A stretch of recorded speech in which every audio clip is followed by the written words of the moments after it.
Islamic scholar Mufti Muhammad Yusuf Taibi Hafizahullah Ta'ala, Fazil Madina University.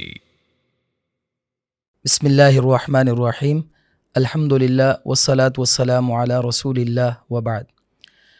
ناظرین، آج ہمارے ساتھ موجود ہیں فضیلت الشیخ مفتی محمد یوسف طیبی صاحب۔ ہم انہیں اپنے اس پروگرام میں خوش آمدید کہتے ہیں۔ شیخ صاحب، جیسے آج کل پاکستان کے سیاسی منظرنامے پہ سیاہ بادل چھائے ہیں کا قطع اللیل المظلم کی تصویر بنے ہوئے ہیں، تو ان سیاسی حالات میں پرفتن دور میں عوام الناس کا کیا کردار ہونا چاہیے، اس حوالے سے کچھ روشنی ڈالیں۔ بسم اللہ الرحمن الرحیم۔ واقعتاً صورتحال تو ایسی ہی ہے جیسی آپ نے بیان کی ہے، اور فتنہ ہوتا ہی وہ ہے جس میں حق اور باطل کی سمجھ نہ آ رہی ہو، صحیح، اور اس میں صرف جو اللہ کے نور سے دیکھتا ہے، جو دین کے علم کے ساتھ بصیرت رکھتا ہے، وہی حق پر کھڑا ہوتا ہے اور وہی حق کی راہ کو پہچانتا ہے۔ بے شک۔ لیکن افسوس ہے کہ اس فتنے میں تو علماء کہلانے والے بھی اسی رو میں بہہ رہے ہیں، اور وہ بھی اسی طرح کی باتیں کر رہے ہیں۔ بالکل ایسے۔ تو روٹین میں فتنے کی ڈیفینیشن یہ ہے کہ ہر وہ چیز جو آپ کو حق سے دور کرے، حق سے جو بھی چیز دور کرے وہ فتنہ ہے۔ مال، اللہ فرماتے ہیں فَإِذَا قُضِيَتِ الصَّلَاةُ فَانتَشِرُوا فِي الْأَرْضِ وَابْتَغُوا مِن فضل اللہ، مال کو فضل کہا۔ دوسرے مقام پر فرمایا انما اموالکم واولادکم فتنہ، یہ مال فتنہ ہے۔ تو جب مال کی وجہ سے آپ رب کے راستے سے دور ہوں گے تو وہ فتنہ ہے۔ اور اللہ تبارک و تعالیٰ فرماتے ہیں احل لکم لیلۃ الصیام الرفث الی نسائکم، تو اس کے آگے بھی یعنی اولاد تلاش کرنے کو اللہ کا کیا کہا ہے؟ فضل کا ہے۔ شاید فضل ہی کہا ہے۔ تو اس کے باوجود اولاد کو فتنہ بھی کہا ہے، بیوی کو فتنہ کہا ہے، جبکہ بیوی خیر متاع الدنیا المرأة الصالحہ، ساری کائنات سے بہترین جو متاع ہے وہ نیک عورت ہے۔ تو جب وہ تیرے دین سے دور کرنے کا سبب بنے گی، جب مال اولاد، تو وہ فتنہ ہو جائے گی۔ تو اسی طریقے سے جو آج اچھا دوسرا معنی جو فتنے کا تاریخ میں یا سیرت میں موجود ہے وہ یہ کہ جتنی احادیث فتنے کے بارے میں آتی ہیں ان میں سے اکثر صحابہ کرام کی آپس کی جو شیطان نے اور بلوائیوں نے اور خارجیوں نے چپکرش ڈال دی تھی اس کے بارے میں آتی، اس کو فتنہ کہا ہے۔ احادیث فتنہ مطلب یہ کہ جب آپس میں، تو جب مسلمانوں کی آپس میں پریشانی کھڑی ہو جائے تو اس میں ہر شخص اپنی اپنی شر روکے گا تو رک جائے گی، کیونکہ ہر شخص اپنے آپ کو حق پر دوسرے کو باطل پر سمجھ رہا ہوتا ہے۔ بالکل صحیح۔ تو ہر شخص کہہ رہا ہے میں تو سچ بولتا ہوں۔ او بھائی، کئی سچ ان سے جھوٹ اچھا ہوتا ہے، وہ بیان کرنے سے بہتر ہے کہ ہر سچ بیان کرنے کا نہیں ہوتا۔ رسول اللہ صلی اللہ علیہ وسلم نے فرمایا نہیں کہ اگر آپ لوگوں کو قریب کرنے کے لیے خلاف واقعہ بات بھی کر دیتے ہیں صلح کے لیے، صلح کے لیے تو وہ جائز ہے، اس وقت وہاں سچ بولنا ٹھیک ہے یا جھوٹ بولنا ٹھیک ہے؟ تو یہ گمان بہت زیادہ صحافیوں کو بھی ہے، اور بہت زیادہ سیاسی لوگوں کو بھی، بہت زیادہ علماء کو بھی، کہ جی میں تو حق پر ہوں، میں تو سچ بول رہا ہوں، اور میرے باپ نے تو مجھے سچ سکھایا ہے۔ باپ بھی کہہ رہا ہوتا ہے میں نے تو اپنے بچے کو سچ سکھایا ہے، یہ میرا جرم ہے، ہم تو گردن کٹوا دیں گے، ہم تو سچ بول دیں گے۔ تو سچ کا بھی وقت ہوتا ہے۔ تو یہ جو وقت فتنے کا ہو اس میں زیادہ چپ رہنا اور زیادہ اپنے آپ کو کلوز رکھنا اور جلتی پر تیل کا کام نہ کرنا، اس کی ضرورت ہوتی ہے۔ تو اس بارے میں رسول اللہ صلی اللہ علیہ وسلم کی احادیث ہے۔ مثلا آپ نے فرمایا کہ پوچھا گیا آپ سے کہ ان من الناس، فرمایا کہ مفاتیح للخیر، کچھ لوگ ایسے ہوتے ہیں جو خیر کی مفتاح ہوتے ہیں، چابی ہوتے ہیں، مغالق للشر، شر کی بند کرنے کے تالے ہوتے ہیں، اور کچھ اس کے برعکس ہوتے ہیں۔ فرمایا طوبیٰ ہے ان لوگوں کے لیے جن کو اللہ تعالیٰ خیر کی بات کرنے والا، خیر کا دروازہ کھولنے والا بنائے اور شر کا دروازہ بند کرنے والا بنائے۔ اللہ اکبر، توبہ، ہاں۔ اللہ اکبر۔ تو اسی طریقے سے ایک اور حدیث ہے، رسول اللہ صلی اللہ علیہ وسلم فرماتے ہیں، عبداللہ بن عمر بن عاص قریب بیٹھے ہوئے تھے، فرمایا کہ جب آپ دیکھو کہ فتنہ ہو اور وعدے خلافیاں ہو رہی ہوں، معاہدات میں غداریاں ہو رہی ہوں، کوئی کہے جی وعدہ کوئی ضروری تھوڑا ہوتا پورا کیا جائے، وعدے کا کیا ہے، حالانکہ یہ تو نفاق کی نشانی ہے، معاہدہ کر کے غداری کرنا بھی نفاق ہے، وعدہ کر کے توڑنا بھی نفاق ہے۔ اور فرمایا کہ جب تم دیکھو کہ امانتوں میں خیانت ہو رہی ہو، اور رسول اللہ صلی اللہ علیہ وسلم نے ایسے انگلیوں میں انگلیاں ڈال کر فرمایا کہ معاملے خلط ملط ہو گئے ہوں، کوئی بات سمجھ نہیں آ رہی کہ کیا ہونا ہے، کیا کرنا چاہیے، کیا حق ہے کیا حق نہیں ہے، تو ایسی صورت میں ابھی آپ خاموش ہی تھے تو حضرت عبداللہ بن عمر بن عاص کہتے ہیں میں تھوڑا قریب ہوا اور فرمایا جعلنی اللہ فدا کا، یا رسول اللہ مجھے اللہ تعالیٰ آپ پر قربان کرنے والا بنائے، فرمائیے کہ ایسے حالات میں کیا کرنا چاہیے۔ تو رسول اللہ صلی اللہ علیہ وسلم فرماتے ہیں کہ الزم بیتک، ایسے حالات میں گھر میں بیٹھ جا، واملک علیک لسانک، زبان بند کر لے، اور وخذ بما تعرف، جس بات کا یقین ہو وہ کرو، ودع ما تنکر، اور جس میں کچھ گڑبڑ ہو اس کو چھوڑ دو، اور اپنی خیر مناؤ، عوام کی اصلاح کی نسبت اپنی خیر مناؤ۔ یہ سنن ابی داود میں ہے۔ اچھا، یہاں جو آپ کا فرمان ہے نا کہ زبان روک لو اور جو جانتے ہو وہ کرو، تو آج کے فتنے میں، اچھا اس میں یہ بات بھی سمجھ لیں کہ فتنوں میں جنگلوں میں نکل جانا اور درختوں کی جڑ چوس کر گزارا کر لینا اور بکریوں کے ساتھ گزارا کر لینا، ایسی احادیث بھی آتی ہیں، تو یہ فتنے کی گراوٹ کے حساب سے ہوتا ہے۔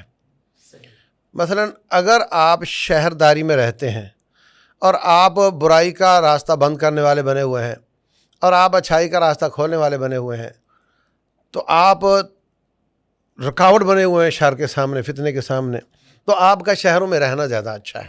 صحیح۔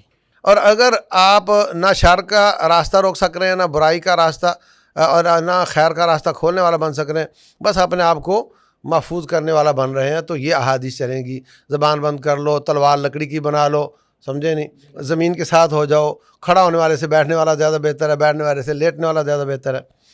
اور اگر کیفیت یہ ہو کہ میں اپنے ایمان کا دفاع بھی نہیں کر سک رہا اور الٹا مجھے نقصان ہو رہا ہے، تو پھر وہ حدیث کام آئیں گی کہ جنگلوں میں نکل جاؤ اپنا ایمان بچانے کے لیے۔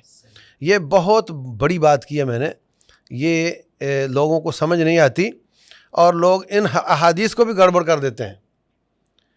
دیکھو موٹا سا قانون ہے، میں وہاں رہوں گا جہاں میرا دین اچھا ہوگا، ایمان سلامت رہے۔ ایمان سلامت ہوگا۔ مدینہ میں آئے تھے مال جان اولاد سب چیزیں قربان کر کے کہ میرا دین یہاں اچھا ہوگا۔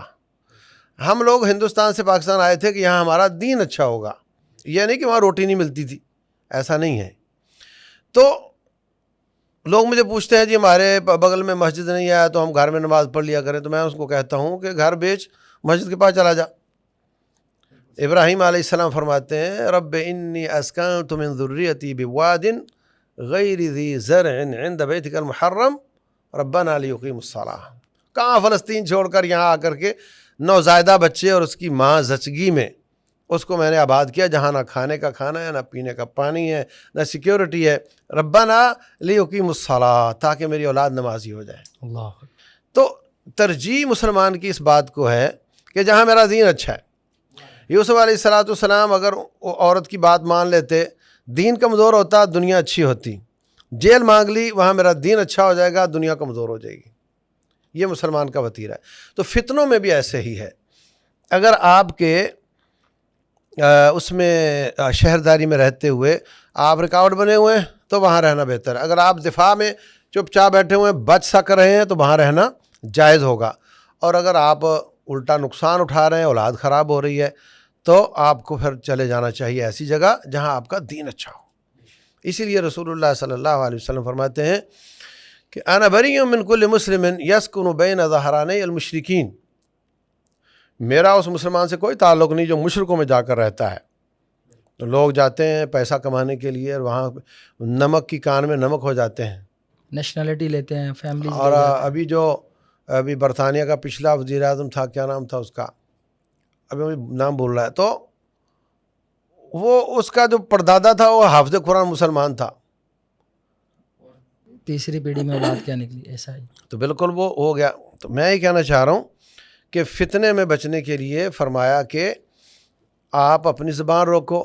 تو ہر شخص کو اپنے آپ کو روکنا چاہیے. اگر آپ کو حق نہیں سمجھ آ رہا کہ یہ کون حق پر ہے کون حق پر نہیں ہے، پہلی بات تو یہ کہ آپ جو عوام ہیں ان کو یہ جاننا ضروری ہے کہ کون حق پر ہے. اور دوسری بات یہ ہے کہ جو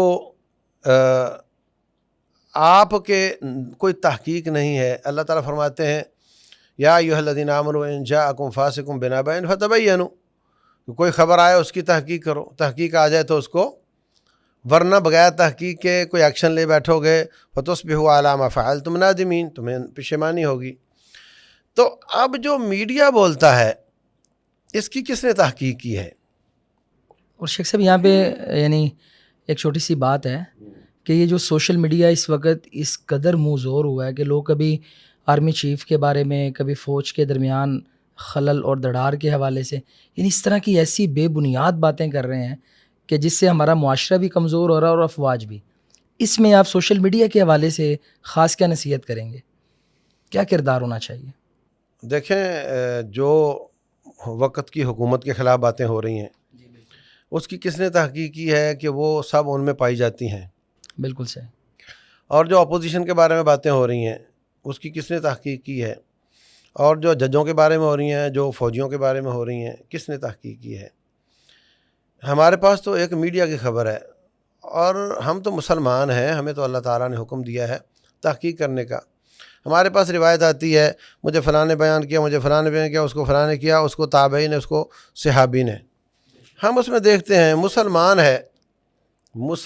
ہے، نمازی ہے، دیندار ہے، اللہ اللہ کرنے والا ہے، مگر روایت بیان کرنے میں سست ہے، کبھی ایسی بھی اڑا دیتا ہے، تو ہم اس کی روایت قبول نہیں کرتے.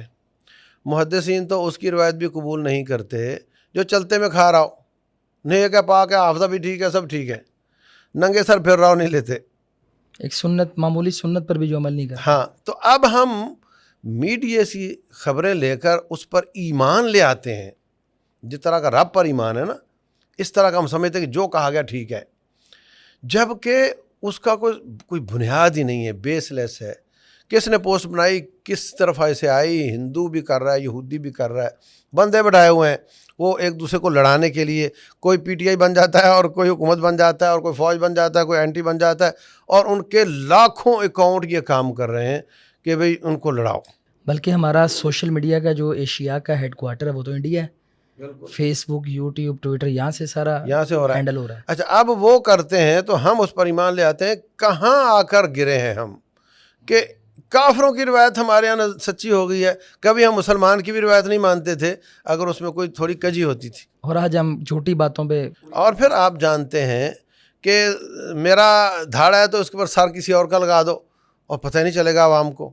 Audio video. میری ویڈیو لیٹ سپوز سنتے ہیں کروڑ لوگ، اور آپ کے خلاف میں نے بنا دی، آپ نے رد کیا 10,000 تک گیا، میرا جو پروپیگنڈا کروڑ تک گیا، تو آپ تو پٹ گئے نا.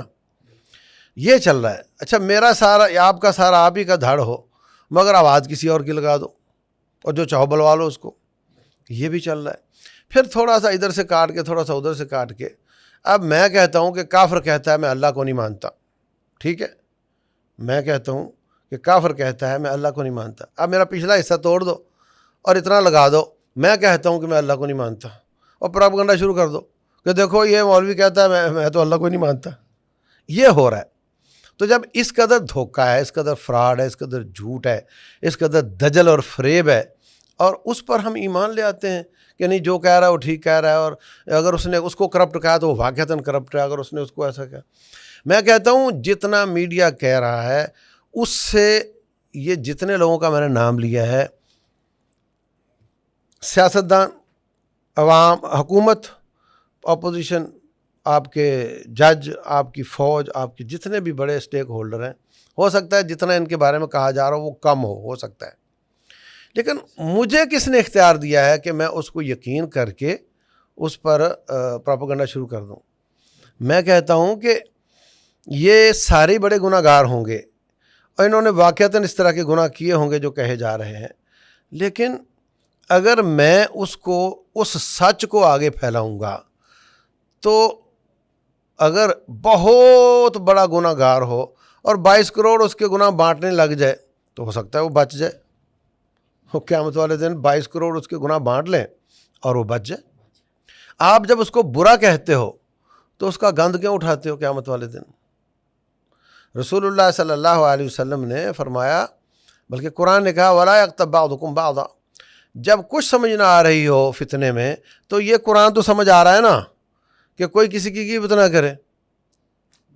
اچھا، اب پوچھا گیا أَرَأَيْتَ إِنْ كَانَ فِي أَخِي مَا أَقُولُ، اے اللہ کے رسول علیہ الصلاۃ والسلام، اگر وہ جرم وہ کمزوری میرے بھائی میں موجود ہو جو میں بیان کر رہا ہوں، سچ بول رہا ہوں، تو فرمایا یہی تو غیبت ہے۔ وَإِن لَّمْ يَكُنْ فِيهِ مَا تَقُولُ فَقَدْ بَهَتَّهُ، اگر وہ اس میں کمزوری نہیں ہو، تم جھوٹ بول رہے ہو، تو پھر غیبت پلس جھوٹ بہتان کہلاتا ہے، اور بہتان کی سزا یہ ہے، سنن ابی داود میں ہے، رسول اللہ صلی اللہ علیہ وسلم فرماتے ہیں کہ جو شخص کسی کے بارے میں ایسی بات کرے جو اس میں نہ ہو، اسکنہ اللہ فی ردغۃ الخبال، اللہ اس کو جہنم کا وہ پلاٹ دے گا جس میں سارے جہنمیوں کا خون اور پیپ بہہ کر آ رہی ہوگی، اللہ اکبر۔ اور وہ اس کو پیے گا اور اس میں گوتے کھائے گا، علیہ باللہ۔ تو بچ جاؤ میرے بھائیوں، آپ کی مہنگائی کم نہیں ہوگی، اور جس کو آپ پسند کرتے ہو وہ آئے گا تو اور مہنگائی کرے گا، سمجھ آئی؟ جو بھی آئے گا اضافہ کرے گا اس میں، اور یہی آج تک ہم نے دیکھا ہے۔ اور آپ کے مسائل رب نے ہماری بد عمالیوں کی وجہ سے مسائل ہیں، اور رب نے یہ ٹھیک کرنے ہیں ہماری توبہ کی وجہ سے۔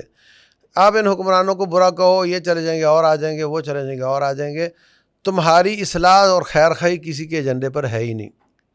سب کا ایجنڈا یہ ہے کہ یہ نہیں آنا چاہیے اور اس کا ایجنڈا میں ہی آنا چاہیے، بس یہ ہے۔ شیخ صاحب، یہاں پہ جو ابھی آپ نے ایک بات کہی ہے اور بہتان اور غیبت کے بارے میں، تو ہمارا بہت سارا طبقہ ہے کہ جو پی ڈی ایم کی جماعتوں کے ساتھ، مذہبی طبقہ، ان کے میلان ہیں، رجحانات ہیں، اور بہت سارے طبقے کا پی ٹی آئی کے ساتھ ہے، وہ اس کو چور چور کے نعرے لگاتے ہیں، وہ اس پر بیٹی اور ناجائز اولاد کے الزام لگاتے ہیں۔ تو یعنی آپ یہ بتانا چاہ رہے ہیں کہ ان سب کو ان تمام چیزوں سے محفوظ ہو جانا چاہیے؟ میرے عزیز بھائی، فتن میں یہی آپ کی نصیحت ہے؟ بالکل یہی ہے، لیکن یہ جو بدکاری کا الزام ہے نا، یہ تو بڑا خطرناک ہے۔ یعنی جو واقعہ افک ہوا تھا اس میں عبداللہ بن ابی بن سلول منافقوں کے رئیس نے الزام لگایا تھا، اور باقی لوگوں نے خالی الزام نقل کیا تھا، الزام لگایا نہیں تھا۔ نقل کرنے پر 80 کوڑے لگے تھے۔ اچھا، یہ جو تھا اس کی سزا تو قتل تھی، لیکن رسول اللہ صلی اللہ علیہ وسلم نے دیکھا کہ اب یہ جو صورتحال چل رہی ہے اس میں نیا اسلام ہے اور کہیں بگاڑ نہ آ جائے۔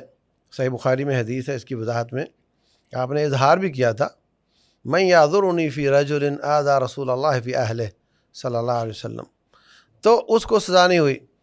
تو جو شخص یہ کہتا ہے، یہ بات پی ڈی ایم کے قائدین کے بارے میں بھی آئی ہے میڈیا میں، سمجھائی؟ تو کوئی بھی کسی مسلمان کے بارے میں کہتا ہے، وہ یا تو 4 گواہ لائے ورنہ اس کو 80 کوڑے لگیں گے، اور اگر آج نہیں تو قیامت والے دن لگیں گے۔ شیخ صاحب، یہ آپ نے نبی علیہ الصلوۃ والسلام کی حدیث مبارکہ پڑھ کے بڑی پیاری نصیحت کیا کہ عوام کو اپنے گھر میں قرار پکڑنا چاہیے، اور یہ ساری چیزیں آپ نے بیان کی۔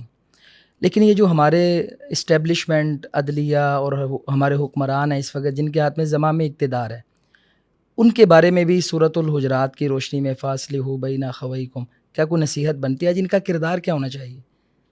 کیا انتقام اور نو ٹالرنس سے کام چلے گا، یا ان کے لیے بھی کوئی نصیحت موجود ہے؟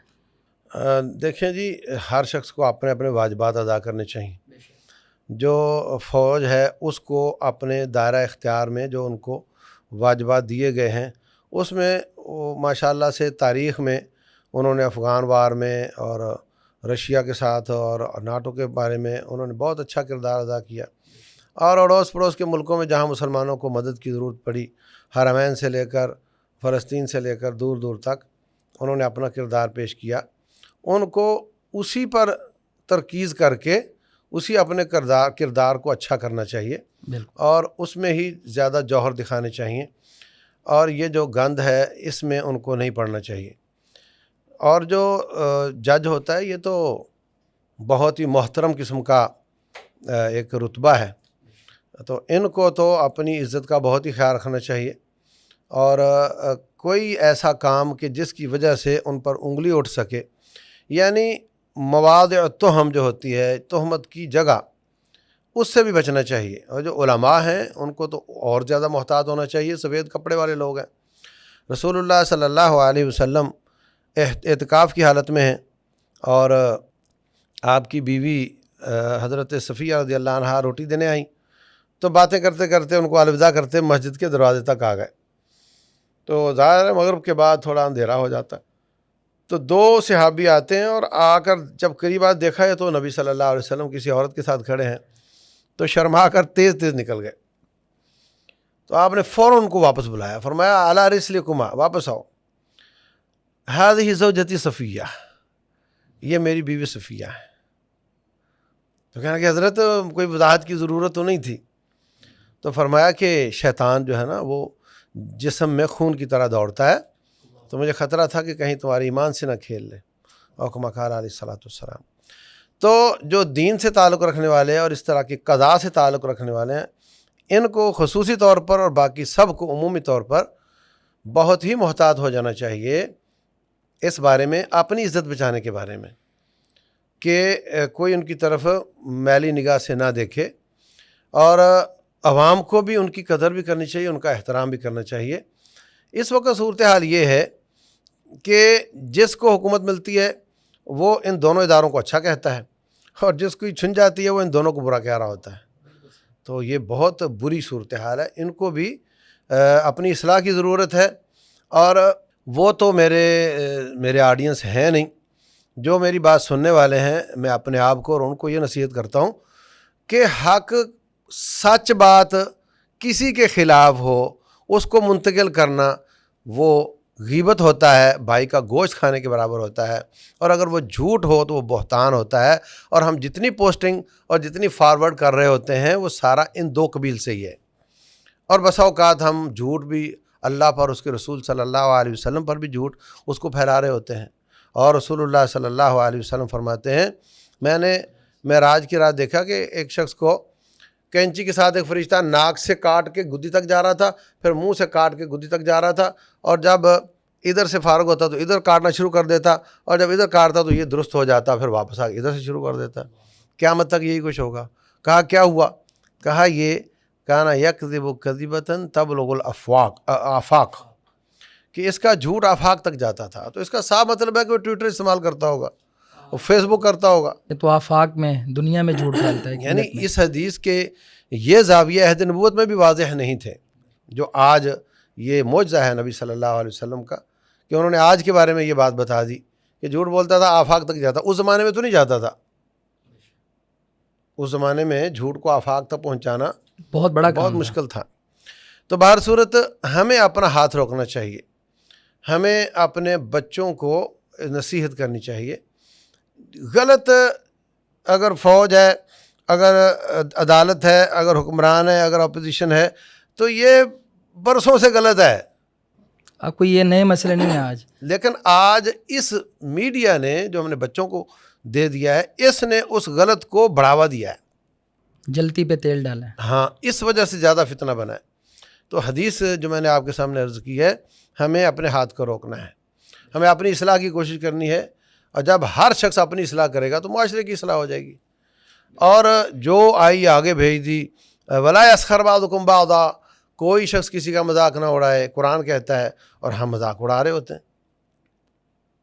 کسی بندر والے کے سر پہ کسی سیاستدان کا سر لگا دو، اور ہاں ہاں ہاں ہاں، یہ بہت گھٹیا پوسٹنگ ہاں ہو رہی کسی بھی ہوتی طرف سے ہو۔ اور ہم جب پڑھتے فوراً 10 دوستوں کو بھیجو کہ یہ جی انٹرٹینمنٹ ہے۔ بھائی کیا ہو گیا؟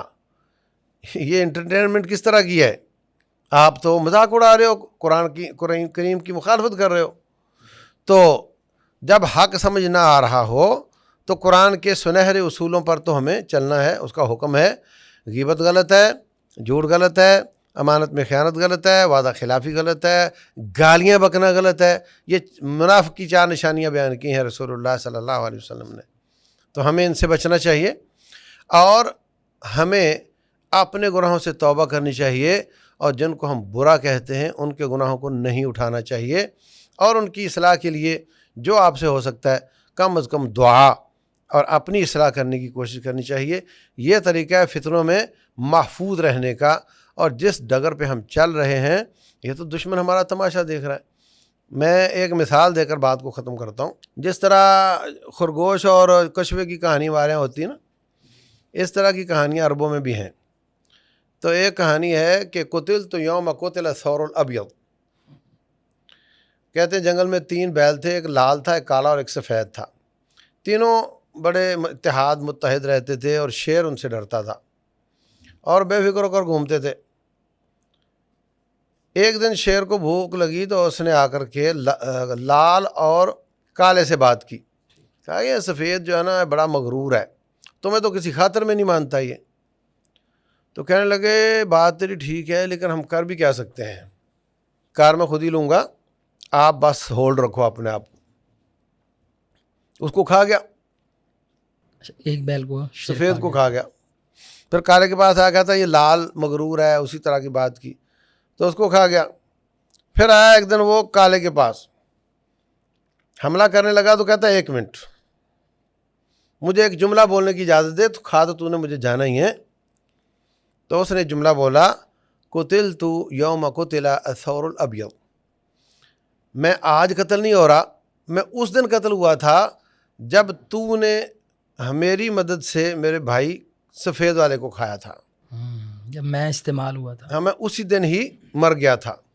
کیا آج ہمارا سیاسی جو منظر نامہ ہے وہ اس طرح نہیں ہے؟ بالکل اسی طرح. سب بیل ایک دوسرے کو مروانا چاہ رہے ہیں اور دشمن وہ ایک ایک کو کھانا چاہ رہا ہے.